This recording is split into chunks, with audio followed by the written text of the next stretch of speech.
Nosaltres som el grup d'Economia de l'Aigua de la Universitat de València i la nostra responsabilitat al projecte Guardian es podria centrar en tres grans pilars. El primer pilar seria estudiar la viabilitat del propi projecte. Sabem i tots som conscients que es generen beneficis d'aquestes actuacions, però hem de ser rigorosos en quant a la identificació i quantificació monetària d'aquests beneficis. Hem de ser rigorosos sobretot perquè hem de traduir aquests beneficis a euros, perquè els costos estan en euros i, per tant, per demostrar la viabilitat de qualsevol actuació hem de comparar els costos en euros amb els beneficis derivats també en euros.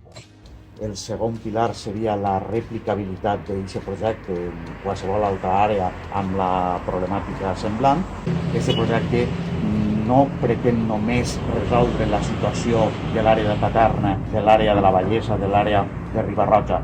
Pretén ser útil a tot arreu, pretén ser útil en tots aquells àmbits, i n'hi ha molts, en els que la problemàtica siga semblant i seria perfectament aplicable tots els avanços i totes les inversions i experiències que s'utilitzaran en aquest mateix projecte. I el tercer pilar, el de la sostenibilitat. Aquest projecte es fa per a present i per a futur. No és per dir fem les inversions i s'oblidem d'elles.